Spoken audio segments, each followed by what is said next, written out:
세상에 떠도는 기묘한 괴담들. 첫 번째 이야기, 충남공주로 출장을 갔다가 실제로 겪었던 실화괴담. 서울 상계동에 살았던 김영화 씨가 겪은 실화입니다. 1985년 조경회사에 다니던 영화 씨는 공주로 출장을 가게 되었습니다. 저녁 즈음 공주에 도착했지만 일을 빨리 끝내고 싶은 마음에 돈을 주고 목적지인 미성농장까지 가는 차를 얻어 탈 수 있었습니다. 시간도 늦었고 시골이라 차를 얻어 타기 힘들었다네요. 하지만 너무 산골이라 차로 미성농장까진 갈 수 없었고 산길 따라 올라가면 농장이 나올 겁니다. 라는 기사님 말씀에 길을 따라 걸어 올라가기 시작했습니다. 문득 한참 걸어온 것 같은데 보여야 될 농장은 보이지 않았고 왠지 계속 같은 자리를 맴돌고 있는 기분이 들기 시작했습니다. 길을 잃었나 하고 생각에 잠긴 채 계속 걷다 보니 민가를 발견하고 기쁜 마음에 염치 없지만 가서 문을 두드렸습니다. 한참이 지나서야 집주인이 문을 빼꼼히 열더니 이 시간에 누굽니까? 라고 말하더랍니다. 솔직히 불쾌하기도 했지만 침착하게 물어봤습니다. 여기가 신천리 미성농장 아닌가요? 라고 묻자 집주인이 모른다고 대답하고 바로 문을 닫아버렸습니다. 물론 밤에 모르는 사람이 외딴 집까지 찾아와 모르는 말을 물어보면 불쾌하긴 하겠지만 그래도 면전에서 정색하며 문을 닫고 들어가 버리다니 빈말이라도 이 늦은 시간에 외지 사람인 느낌이 나면 잘 곳은 있느냐고 한번 물어는 볼 수 있지 않은가. 자기 할 말만 하고 들어가 버린 집주인이 야박하기도 하고 서운하기도 하고 마음 같아서는 하룻밤 자고 갈 수 없겠냐고 조금의 성의 표시라도 하면 되지 않겠나. 이래저래 머릿속에 생각은 많았지만 남의 집 앞에 이러고 있는 것도 아닌 것 같아 무거운 발걸음을 옮겨야 했습니다. 밤은 점점 깊어가는데 아무리 찾아봐도 미성농장은 찾을 수 없고 그렇게 혼자 숲에서 하염없이 걷다 불빛을 발견하게 됩니다. 미성농장이 아니라도 숙소가 없던 영화 씨는 그곳에서 잠을 청할 요령으로 민가에서 나오는 불빛을 따라 걸었습니다. 민속촌에서나 볼 법한 나무로 지어진 옛집 분위기에 위화감이 들었지만 늦은 시간 깊은 산속에 더 갈 곳은 없다는 생각이 들어 문을 두드렸습니다. 안 계세요? 하룻밤 묵고 갈 수 있을까요? 인기척은 느껴지지 않았지만 창 너머로 불빛이 새어나오고 있었기 때문에 용기를 내어 문을 두드려가며 크게 말을 걸었습니다. 아무리 불러도 사람 소리는 들리지 않고 너무 춥고 졸린 영화 씨는 창허지가 발라진 나무문을 슬쩍 열어보았는데 한눈에도 그곳에는 삼색 줄들이 이리저리 지저분하게 걸어져 있고 오래돼서 헤어지고 흘러내려 정신이 없었지만 무당에 관련된 집이라는 걸 알기엔 충분한 아우라가 뿜어져 나오고 있었습니다. 조심스레 천을 거두며 방 안쪽으로 들어서자 열려져 있는 관 안에 여자의 시체가 들어있는 게 보였습니다. 너무 놀라 다리가 풀릴 지경이었지만 머릿속에는 이곳을 벗어나야 한다는 생각뿐이어서 어떻게든 이 집에서 멀어져야겠다는 마음으로 황급히 문을 박차고 나왔습니다. 그 순간 아무도 없던 산속에서 사람의 기척이 느껴져 누구 있어요? 라며 소리를 질렀습니다.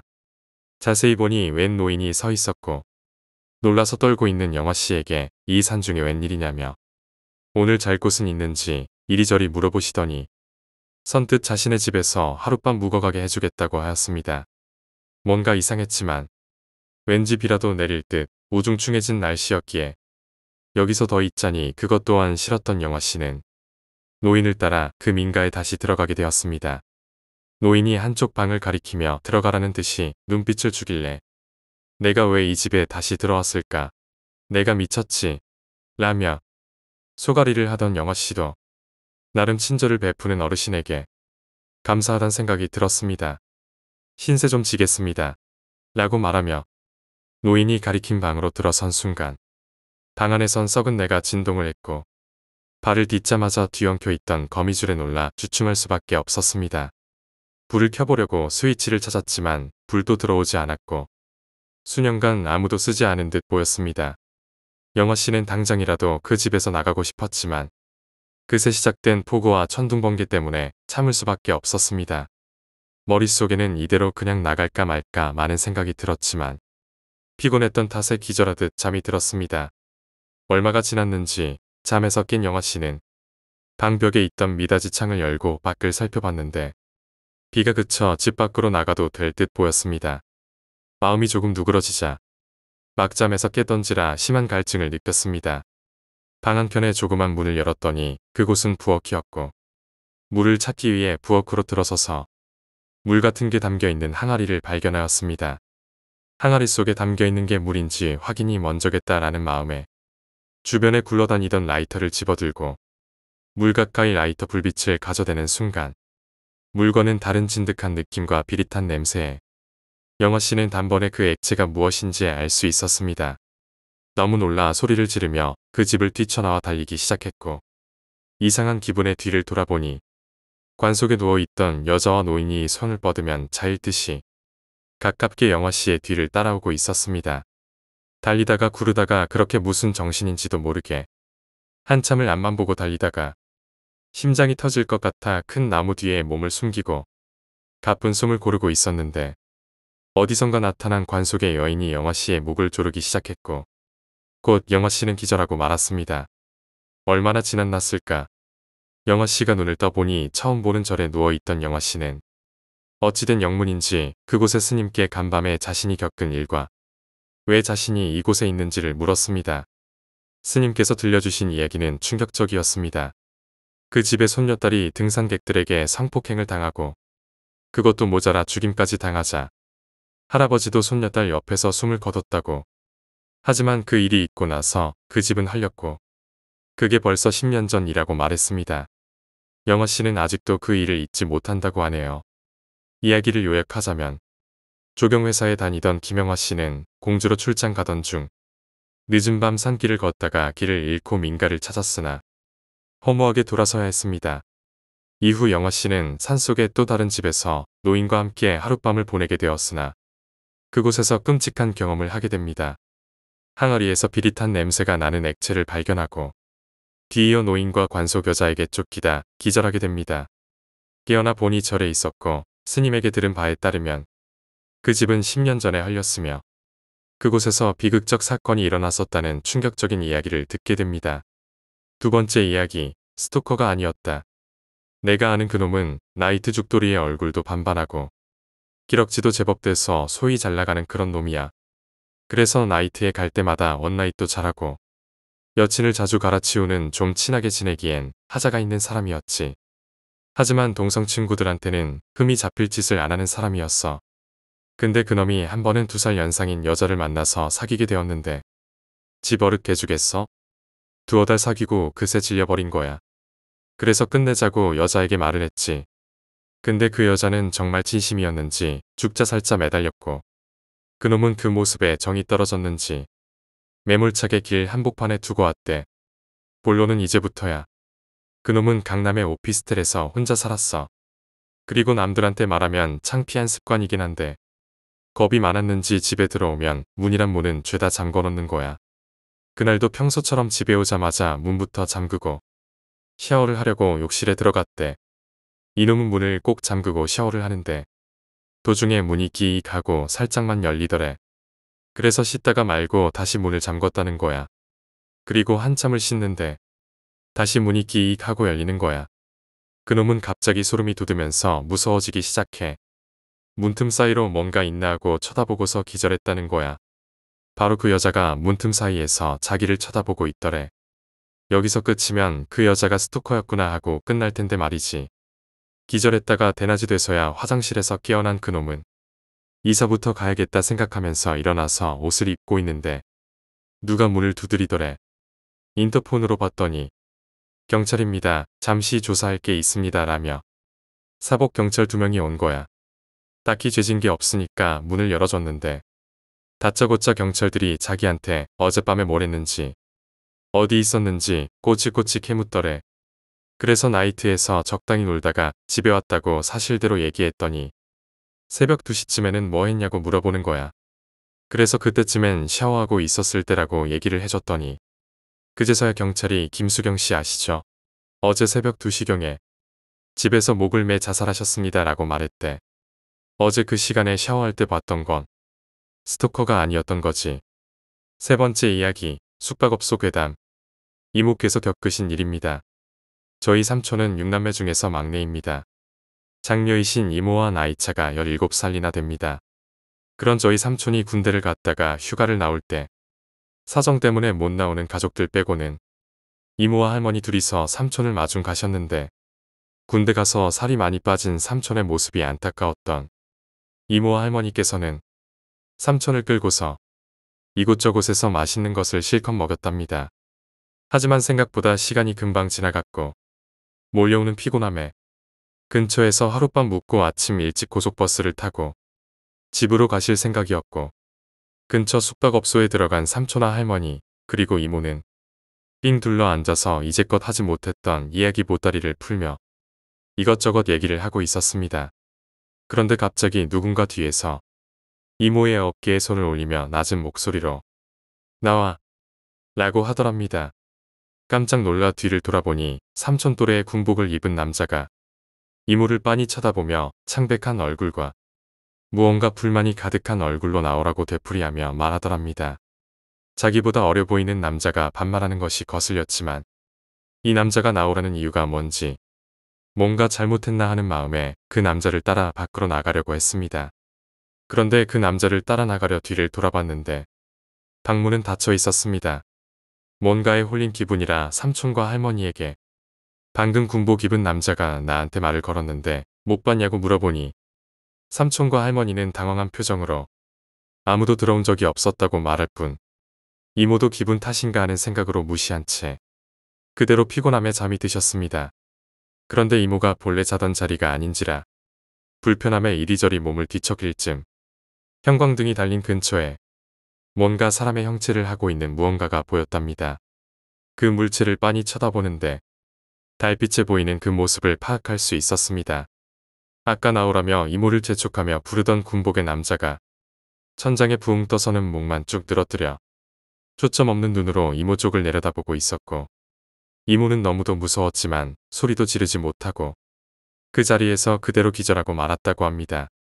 다음날 아침 할머니는 쓰러져 있는 이모를 깨웠고 이모는 어젯밤 있었던 일을 말했지만 할머니는 내가 익숙지 않던 곳에서 자는 터라 헛것을 봤다며 이모를 타일렀다고 합니다.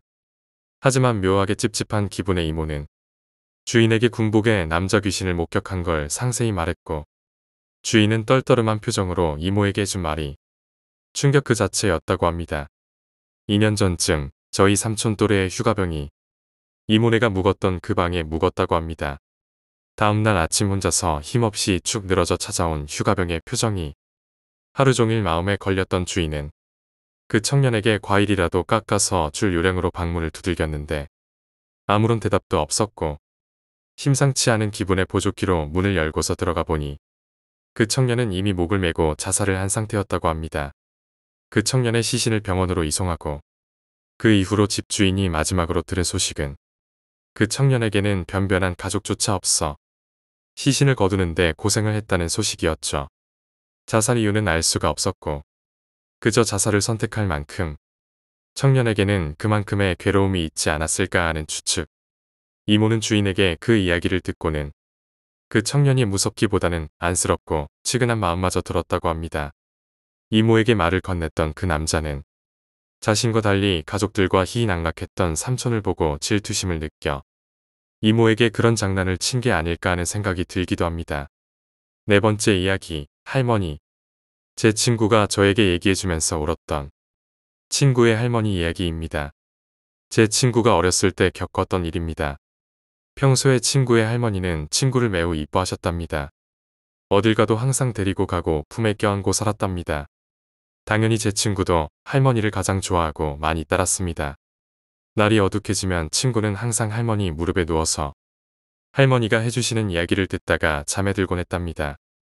그때마다 할머니는 천국과 지옥에 대해서 이야기를 해주시곤 하셨대요. 하지만 날이 갈수록 제 친구는 커가고 할머니는 늙어갔죠. 중학생 정도 되었을 땐 옛날과 똑같이 대하는 할머니가 너무 귀찮았대요. 할머니한테 큰 소리도 지르고 집도 나가고 그땐 어려서 할머니한테 했던 행동이 미안한 것도 몰랐겠죠. 그렇게 제 친구는 점점 할머니를 잊은 채 살고 있었습니다. 그날도 제 친구는 학교가 끝나고 친구들이랑 놀고 있었답니다. 근데 갑자기 엄마에게 전화가 오더니 지금 할머니가 시장에 가시다가 사고가 나셔서 돌아가셨다고 했습니다. 친구는 그제야 할머니에게 미안함을 느끼고 달려갔지만 할머니는 이미 목숨이 끊어진 상태였습니다. 근데 갑자기 할머니가 돌아가신 그날 밤부터 엄마가 가위를 눌리기 시작했습니다. 엄마는 며칠간 시름시름 앓더니 결국 가족한테 말했답니다. 자꾸만 꿈에 할머니가 나와서 하시는 말씀이 우리 애가 용돈 2,000원이라고 반복해서 말씀하시며 계속 운답니다. 결국은 할머니를 화장하는 날, 가족은 화장터를 찾아갔습니다. 관에 있는 할머니의 시신 옆에는 할머니의 옷들이 있었죠. 그 옷들을 뒤져보았더니 바지 주머니에서 꼬깃꼬깃하게 접은 1,000원짜리 2장이 바지에 고이 넣어져 있었습니다. 그걸 보는 순간 가족들은 얼어버렸고 친구는 울음을 참지 못하고 그 자리에 엎어져서 엉엉 울었답니다. 아직도 가끔 그때의 이야기를 꺼내며 친구는 눈물을 글썽이곤 합니다.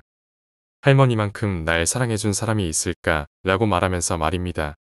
5번째 이야기, 미친 선배. 중학교 때 학원 선생님이 기독교 신자셨는데 선생님이 대학생 때 학교에서 겪었던 일이라고 해주시더라고. 왜 대학에 교회 동아리 같은 거 있잖아. 선생님도 그 교회 동아리 소속이었는데 그 교회 동아리에서 MT 같은 걸 가게 됐대. 교회 수련회를 가보면 알겠지만 밤이 되면 다 같이 캠프파이어 하면서 각자 촛불 들고 앉아서 기도하거나 찬송가도 부르고 예배도 드리고 하거든. 밤이 돼서 다 같이 둘러 앉아 모였고 촛불을 켜놓고 앉아서 정말 다들 열심히 기도하고 있는데 갑자기 선배 중에 하나가 되게 근엄하고 그 선배의 목소리가 아닌 목소리로 내가 하나님이다. 내가 너희가 불러서 왔노라 하면서 하나님이라고 그러더래. 다 어린 학생들이고 갑자기 그런 목소리를 낼 수 없는 선배가 자기가 하나님이라고 하니까 이상한 분위기가 되었다는 거야. 근데 학생들이 안 믿고 그러니까 그 근엄한 목소리로 너는 집에 이러한 문제가 있지. 곧 해결될 테니 걱정하지 말아라. 너의 부모님이 곧 아프실 테니까 도와드리도록 하고 네가 준비하고 있는 시험은 합격할 테니까 걱정 말 거라 하면서 그 선배가 알고 있지도 않은 이야기를 막 얘기하더래. 심지어 아무도 모르는 가족 문제 같은 걸 얘기하면서 다 잘 될 거다. 너희와 내가 함께 할 거다.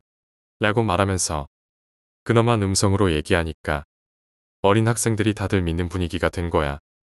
너희들이 너무 나를 진실되게 찾아서 잠시 몸을 빌려 내려온 것이다. 내가 너의 하나님이다. 다 잘 될 것이다. 이런 식으로 말했지. 근데 선생님은 그게 좀 믿기지가 않더래. 야밤이고 촛불을 켜놓은 산이고 이러니까 이게 혹시 귀신이거나 잡기는 아닐까 하는 의문이 막 생기더래. 하나님이면 이렇게 오실 리가 없다라는 생각이 들어서 다들 막 신기하고 축복받은 기분으로 그 하나님이라는 선배를 보면서 선생님 혼자 속으로 기도를 드렸대. 하나님, 저는 저 선배의 몸에 들어온 하나님이 하나님이라고 생각하지 않습니다. 하나님의 이름으로 악마가 장난을 치는 것 같습니다. 주님, 하나님이 아니신 것 같습니다. 주님, 저를 도와주세요. 이러면서 속으로 계속 기도를 했대. 하나님이 아니시면 저 선배의 몸에 깃든 악마를 쫓아주세요 하면서 기도를 했지. 그러니까 둘러앉은 사람들한테 너 시험 잘 칠 거다. 네 가정 문제 해결될 거다 라는 둥 인자하고 근엄하게 말하던 그 선배가 갑자기 선생님을 가리키며 욕을 하면서 화를 내더래. 순간적으로 선생님도 진짜 소름이 끼치고 저게 하나님이 아니라 귀신이구나 싶어서 주변의 사람들 보고 자기가 그런 기도를 했는데 저러는 거다. 저거 귀신이 시었다 라면서 소리치니까 화를 내면서 선생님 보고 나가라고 그러더래. 긴가민가 했던 사람들이 화내면서 날뛰는 그 선배의 손과 발을 잡고 다 같이 귀신 물러가 달라고 울며불며 기도를 하니깐 그 선배는 갑자기 기절하듯이 잠이 들었대. 그래서 다음날 아침 깨어보니까 그 선배는 자기한테 무슨 일이 있었는지도 모르고 선생님이 다시 생각해봐도 그건 귀신이었던 것 같다고, 귀신이 하나님 행세를 했던 것 같다고 그러더라고. 이 얘기를 들었을 때 너무 소름이 끼쳤어. 6번째 이야기, 잡귀. 엄청 무더웠던 날이었습니다. 고3이었던 저는 온 가족이 휴가를 떠나던 때 공부한다는 핑계를 대고 혼자 집에 남았죠. 오늘 하루만 놀아야지 하고선 밤새 컴퓨터를 하고 있었습니다. 날이 무척 더웠던 터라 에어컨을 빵빵하게 틀어놓았었죠. 그렇게 컴퓨터를 하다가 보니 몸이 으슬으슬해지는 기분을 느꼈고 에어컨을 너무 오래 켰단 생각이 들어 에어컨을 끄고 다시 자리를 잡았습니다. 그런데 정말 더웠던 날씨였던 터라 금세 또 집안이 후끈후끈해지더군요. 새벽 2시를 넘긴 시간임에 불구하고 너무 더워서 에어컨을 다시 켤까 하는 생각이 들었지만 낮부터 너무 오래 켜놨단 생각이 들어 관뒀습니다. 그때 당시 방에 있던 창문은 방충망이 틈너져 굳게 닫아놔 컴퓨터가 있는 제 방은 찜질방인 마냥 후끈후끈 달아올랐고 결국 더위에 지친 나머지 모기가 들어오건 곱등이가 들어오건 그냥 창문을 열자고 마음을 먹었습니다. 그렇게 성큼성큼 창문으로 다가가 망설임 없이 창문을 활짝 여는 순간 저는 그대로 몸이 굳어버렸습니다. 사람이 너무 놀라면 아무 소리도 나오지 않고 몸이 굳는다는 게 사실이었나 봅니다. 1층이었던 저희 집은 제 방 창문을 통해서 밖을 보면 완만한 오르막길 하나가 보입니다. 1층이라 그런지 제 방 창문을 통해 이 길을 보면 지나가는 사람이 코앞에 있는 것처럼 보이고 평범한 대화 소리도 바로 옆에서 듣는 것처럼 귓속에 쏙쏙 들어올 정도였죠. 창문을 딱 여는 순간 그 오르막길 위에 어떤 여인이 서 있었습니다. 옷차림은 무속인들이 구슬할 때 입는 색깔이 화려하고 희한한 한복을 입고 있었고 얼굴은 분장을 한 건지 매우 창백하고 새하얀 모습이었습니다. 머리카락은 폭탄을 맞은 마냥 아무렇게나 흐트러져 어깨까지 내려와 있었는데 무엇보다 가장 무서웠던 건 눈이었습니다. 화장을 잘해서 그랬던 건지 정말 태어나서 그렇게 크고 무서운 눈빛은 처음이었습니다. 창밖에 서 있던 그 여자. 창문을 여는 순간 정말 어떻게 눈길을 피할 틈 없이 눈이 마주쳐 버렸습니다. 정말 그때는 모든 장기가 떨어져 나가는 느낌과 함께 온몸에 소름이 돋았고 그대로 몸이 굳더군요. 그렇게 몇 년 갔던 몇 초 동안 눈을 마주치다가 정신을 차린 저는 그대로 소리를 지르면서 거실로 도망가 TV를 켜고 이불을 덮었습니다. 더웠던 게 사라지면서 온몸에 소름이 돋는 게 그렇게 공포에 떨었던 건 처음이었습니다. 그렇게 놀란 가슴을 진정시키고 점점 마음이 가라앉으니 새하얗던 머릿속이 점점 생각들로 채워지면서 이런저런 생각이 들었습니다. 처음엔 귀신이라고 확신하고 귀신이다라고 단정짓고 있었지만 너무 선명한 모습이나 그래도 뭔가 이질적이진 않았던 분위기가 그냥 미친 여자인지 아니면 옷차림을 보아 무속인인지 하는 그 존재에 대한 정체가 궁금했지만 무엇보다도 가장 궁금하고 소름 끼쳤던 건 그런 모습을 한 여자가 왜 새벽 2시가 넘은 시간에 우리 집을 창밖에서 쳐다보고 있었냐는 것이었습니다. 그렇게 온갖 생각을 하다 문득 떠올랐습니다. 너무 놀란 나머지 활짝 열어둔 창문을 닫지 않은 게 생각났습니다. 아까 말씀드렸다시피 방충망은 없었고 1층이었기에 마음만 먹으면 너무도 쉽게 창문을 통해 집 안으로 들어올 수 있었습니다. 공포에 질리면 정말 온갖 상상이 다 들더군요. 그 여자가 창문을 통해 들어오면 어떡하지? 이미 들어와서 내가 방에 들어오길 기다리고 있으면 어떡하지? 창문은 닫아야겠는데 왠지 제 방에 들어가면 못불골 당할 것 같은 기분에 이러지도 저러지도 못하고 있었습니다. 특히 하필 제가 혼자 있는 때에 이런 일이 발생했다 생각하니 혹시 내가 혼자 있는 걸 알고 왔는지 정말 큰일이라도 나는 건 아닌지 하는 생각에 공구통에서 망치를 가지고 와 손에 꽉 쥐고 있었습니다. 그렇게 시간이 가는 둥 마는 둥 애써 웃긴 프로그램을 찾으며 TV를 보고 있었지만 신경은 온통 제 방 쪽으로 향해 누구라도 튀어나오지 않을까 하는 생각에 잠도 오지 않았고 눈만 말똥말똥 뜬 채 밤을 지새우고 있었습니다. 그런데 그때 후두둑 하는 이상한 소리가 들려왔습니다. 깜짝 놀란 저는 TV 볼륨을 낮추고 귀를 기울여 보니 분명 제 방 쪽에서 들리는 소리였습니다. 마치 무언가 쏟아지는 듯한 소리, 작은 알갱이들을 바닥에 뿌리는 듯한 소리였습니다. 정말 도저히 안 되겠다는 생각이 들었던 저는 누군가에게 도움을 청해야겠다는 생각이 들었고 같은 동네에 사시는 큰아버지가 떠올랐습니다. 아버지가 옛날에 쓰시던 핸드폰을 찾아 전화번호부를 뒤져 큰아버지 번호를 찾은 다음 곧바로 전화를 걸었습니다. 정말 10번 넘게 전화를 걸었었나. 드디어 짜증 섞인 목소리로 누구세요 하는 큰엄마의 목소리가 들리더군요. 저는 정말 거의 울다시피 하는 목소리로 지금 우리 집에 무슨 일이 난 것 같다고 혼자 있는데 큰일이 날 것 같다면서 저희 집으로 빨리 와달라고 새벽 4시가 다 돼가던 때에 크나큰 민폐를 끼쳤습니다. 큰엄마는 제가 그러니 잠에서 확 깨셨는지 진정하라고 바로 가겠다고 조심히 있으라고 하더군요. 전화를 끊고 10여 분이 지났을까 문을 두들기는 소리와 함께 제 이름을 부르는 큰아버지의 목소리가 들려왔습니다. 정말 그때만큼 기뻤던 순간도 없었던 것 같습니다. 저는 곧바로 문을 열어드렸고 막잠에서 깨신 모습으로 큰엄마와 큰아버지가 많이 놀란 얼굴로 들어오시더군요. 무슨 일이라고 물으시는 두 분께 여태 있던 일을 대충 설명해 드리니 큰아버지가 제 방 쪽으로 향하셨습니다. 큰엄마와 저는 약간 겁에 질려 뒤에서 큰아버지가 방에 들어가시는 걸 보고 있었는데 방에 들어가신 큰아버지가 갑자기 소리를 지르시면서 뒤로 몇 발자국 물러나셨습니다. 그러더니 저를 보고 저 여자냐? 하고 물으시더군요. 큰엄마와 큰아버지가 계셔서 용기가 났던 터라 전 조심히 방에 들어가 창밖을 봤죠. 정말 깜짝 놀랐습니다. 그 여자가 아직도 창밖에서 제 방을 노려보고 있는 것 아닙니까? 정말 놀랬지만 한편으로 안심이 된 게 일단 귀신은 아니라는 확신이 들었습니다. 큰아버지는 다시 창문 쪽으로 가 그 여자에게 당신 뭐요? 하면서 큰 소리로 물었고 그 여자는 말없이 큰아버지를 노려보고 있었습니다. 큰아버지는 약간 움찔하시는 것 같았지만 계속해서 남의 집 앞에서 지금 뭐하는 짓이야 하면서 경찰에 신고한다며 여자를 몰아세웠습니다. 갑자기 그 여자가 입을 열었습니다. 도와줘도 지랄이야. 그러더니 돌아서 가더군요. 정말 황당하고 어이가 없어서 돌아서 가는 그 여자의 모습을 멍하니 쳐다보고 있었습니다. 그 뒤로 이 일을 생각할 때마다 자꾸 웃음이 나왔습니다. 그렇게 돌아서 가던 여자가 근처에 서 있던 스쿠터에 타더니 자연스럽게 시동을 걸고 멀리 사라지더군요. 그 여자가 멀리 사라지니 그때 제 방의 모습이 눈에 들어왔습니다.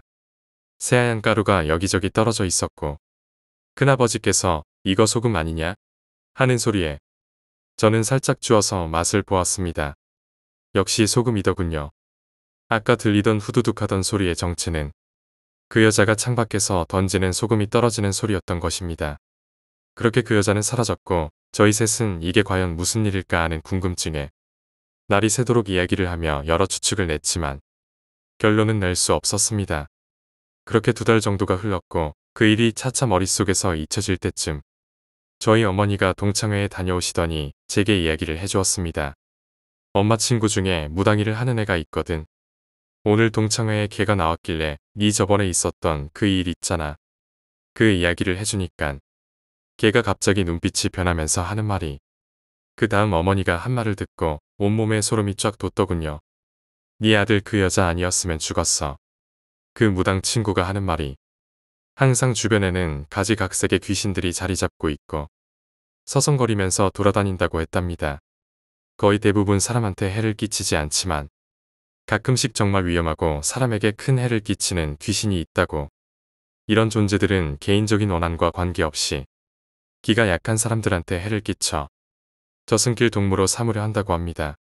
이러한 질 나쁜 귀신이 그때 당시 제 방 창문 쪽으로 들어와 제게 해를 끼치려던 걸 그 여자가 그 귀신을 붙잡아 두고 있었던 거고 소금을 뿌린 건 귀신들이 소금을 싫어하기 때문이었답니다. 그런데 그 여자가 아직 신기에 정성이 부족하여 그 잡귀를 쫓아내진 못하고 붙잡아만 두고 있었는데 그때 저희 큰아버지와 큰어머니가 오셔서 3명의 기에 눌려 그 잡귀가 도망갔기 때문에 그 여자가 떠난 거라고 했습니다. 아마 안 그랬으면 그 여자는 날이 셀 때까지 그러고 서 있었을 것이라고 합니다. 그러면서 하는 말이 분명 큰아버지와 큰어머니 중 약간의 신기를 가지고 계신 분이 있을 거라고. 안 그랬으면 그 잡귀를 못 쫓아냈을 거라면서 정말 무당답게 모든 상황을 꿰뚫어 보듯이 이야기를 해주더랍니다. 그때 당시 제가 고3이라 기가 많이 허약해져서 그런 잡귀가 붙는다며 이틀 뒤에 어머니가 그 친구한테 부적 하나 받아와선 저한테 항상 몸에 지니고 다니라 하고 보약도 지어오셔서 먹느라 고생했습니다.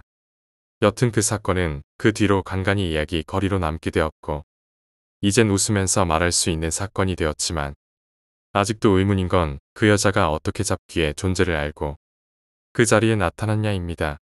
정말 그냥 우연히 스쿠터를 타고 지나가다가 그 잡귀의 존재를 봤을까요? 그렇지만 아무리 무속인이라지만 평소에도 그러한 무서운 모습으로 다닐까요? 지금 기억으로도 그건 작정하고 귀신 잡으러 왔던 복장이던데 그 여자가 어디서 갑자기 어떻게 나타났는지는 아직도 의문입니다. 오래전의 사건이지만 아직도 선명하게 기억에 있는 건 아마 그 여자의 모습이 정말 충격적이었기 때문인 것 같습니다. 그래도 정말 절 구해주신 거라면 한번 만나서 고맙다는 말을 전해주고 싶네요. 7번째 이야기, 지방령. 약 20년 전 내가 겪은 일이야. 여름방학이었고 동네 만화방에서 그 당시 한창 유행하던 공포소설 링을 빌려서 집으로 가고 있었어. 2차선 도로를 건너야 했는데 우리 집으로 가는 골목엔 횡단보도가 없었어. 양쪽 100m 떨어진 곳에 각각 횡단보도가 있었고 그 중간인 우리 집 골목엔 없어서 늘 무단횡단을 했지. 난 그 전에 교통사고를 당한 적이 있어서 비록 2차선을 무단횡단하더라도 정말 좌우를 잘 살피고 내 시야에 차가 없을 때만 후다닥 건넜어. 그런데 그날은 뭔가 좀 이상했어. 여느 때처럼 후다닥 건너는데 옆을 보니 어느새 1톤 트럭이 내 옆에 있네. 트럭에 박고서 땅을 굴렀지만 교통사고가 나면 그 순간은 하나도 안 아파. 하나도 안 아팠는데 일어서는 순간 다리에 힘이 풀려서 주저앉았어. 아무튼 그 트럭을 타고 병원에 갔어. 가는 도중에 놀란 가슴을 가라앉히다 보니 통각이 돌아와 엉엉 울고 비명을 질렀어. 병원에 와서 트럭에 타고 있던 부부랑 부모님이랑 얘기하는데 좀 이상한 걸 느꼈어. 그 부부 말로는 천천히 운전을 하고 있는데 갑자기 내가 앞에 나타나더래. 놀래서 옆으로 차를 꺾으려고 하는데 어떤 할아버지가 있더라는 거야. 그래서 순간적으로 노인을 치는 것보단 학생을 치는 게 낫겠다 싶어서 차를 내 쪽으로 돌린 거지. 그런데 난 그런 할아버지를 못 봤거든. 그 2차선 도로 사방 100m에는 건물이 없어. 곡선 구간도 없어. 다 직선 도로라서 내가 그 트럭을 못 본 것도 미스테리할 뿐더러 상식적으로 사람이 자기 앞에서 교통사고가 났다고 하면 너무 놀라서 계속 그 자리에 남아있지 않을까. 사고가 나고 그 부부 외에 다른 사람은 없었거든. 아무리 생각해봐도 그런 직선 2차선 도로에서 평소에 차를 매우 조심하는 내가 트럭을 못 보고 치인 것도 이상했어. 내가 골목에서 확 튀어나온 것도 아닌데 천천히 차를 몰다가 사고를 낸 트럭 주인도 이상했지. 옆에 있었다던 정체 모를 할아버지도 이상해. 이런 게 지방령이라는 걸까.